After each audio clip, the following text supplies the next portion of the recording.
Madam President, Israel forces have conducted relentless airstrikes across Lebanon, including Beirut.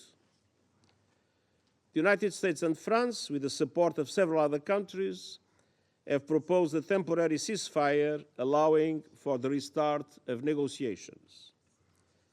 Israel refused that proposal and stepped up its strikes, including bombing the Hezbollah headquarters where its leader was killed. And Hezbollah has continued rocket and missile attacks on Israel. And yesterday, the Israel Defense Forces conducted what it stated were limited incursions into southern Lebanon. UNIFIL peacekeepers remain in position, and the UN flag continues to fly despite Israel's request to relocate. Yesterday, Iran launched approximately 200 ballistic missiles towards Israel. It stated it was in response to the killings of Hassan Nasrallah and the Islamic Revolutionary Guard's Corps Commander Abbas Nilforushan last week, as well as that of Hamas leader Ismail Haniyeh in Tehran in July. Millions of people across Israel and the occupied Palestinian territory were forced to seek shelter. One person was killed from the Iranian strikes, a Palestinian in the occupied West Bank.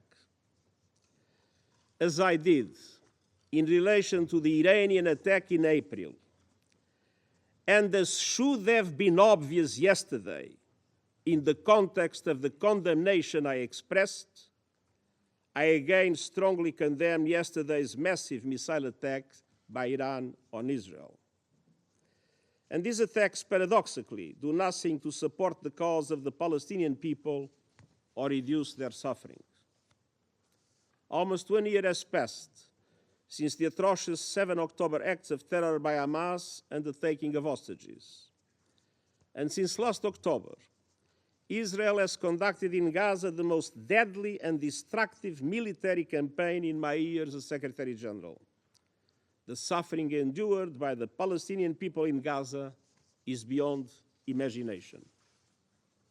At the same time, the situation in the occupied West Bank, including East Jerusalem, continues to deteriorate with Israeli military operations, construction of settlements, evictions, land grabs, and intensification of settler attacks, progressively undermining any possibility of a two-state solution.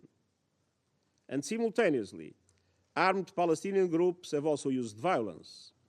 Hamas has continued to launch rockets, and just yesterday, 7 Israelis were killed in a terror attack in Jaffa. Madam President, the events of the past week, the past months, and indeed nearly the past year make it clear. It's high time for an immediate ceasefire in Gaza, with the immediate and unconditional release of all hostages, the effective delivery of humanitarian aid to Palestinians in Gaza, and irreversible progress to a two-state solution.